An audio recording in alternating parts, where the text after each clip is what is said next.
Tout y est. Les coteaux verdoyants sillonnés par la vigne, les cépages champenois qui s'y épanouissent, les fines bulles et les grands noms, comme Taittinger et Pommery. Depuis quelques années, le sud de l'Angleterre a de quoi rappeler la Champagne. Voici ce qui se trame dans ce vignoble anglais en effervescence. Ce jour-là, les vendangeurs ont le téléphone portable en main.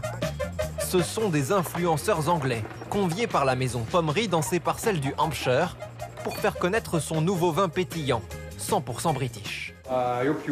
J'espère que vous allez l'apprécier. C'est une bouteille de notre récolte de 2019. Avec des bouteilles commercialisées une trentaine d'euros dans les supermarchés britanniques, les producteurs veulent démontrer que le vin anglais ne rime plus avec mauvais. J'aime la façon dont ils ont géré l'acidité qui peut parfois être écrasante dans les vins anglais. C'est très doux à boire. Si les champenois sont sortis de leur bulle, c'est parce qu'ils ont trouvé en Angleterre un cadre idéal pour exercer leur savoir-faire.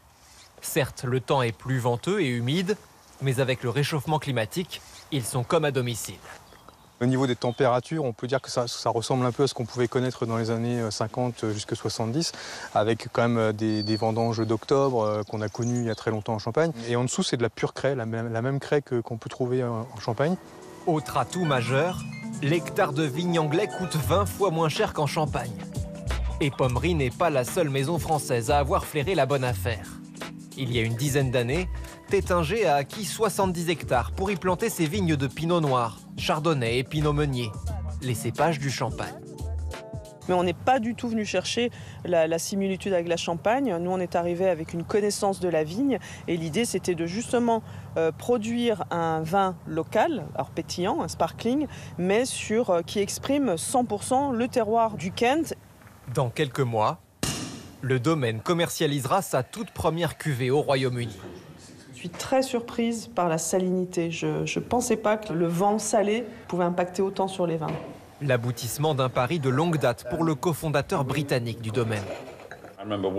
Je me revois marcher ici quand il n'y avait encore que des pommiers, en me disant comment on va faire. Et 10 ans plus tard, c'est formidable, parce que le résultat est à la hauteur des attentes. En 10 ans, le pari des champenois a fait des émules. La surface viticole a plus que doublé dans cette région d'Angleterre. Et les ventes de pétillants local explosent, comme dans ce bar à vin londonien. Les clients en réclament, alors qu'il y a 10 ans, personne ne voulait d'un vin pétillant anglais. Aujourd'hui, nous avons des gens enthousiastes qui veulent essayer tel ou tel vin anglais et qui sont prêts à y mettre le prix. De là à distancer le champagne, ces Britanniques se sont prêtés à la dégustation à l'aveugle. Je les ai emballés pour garder le mystère. Une bouteille de champagne, une autre de mousseux anglais au même prix. Il y a des notes de pommes fraîches. Le champagne a plus de caractère, mais ce n'est pas ce que préfèrent ces Anglais. Celui-ci se boit très facilement. C'est ce que je préfère.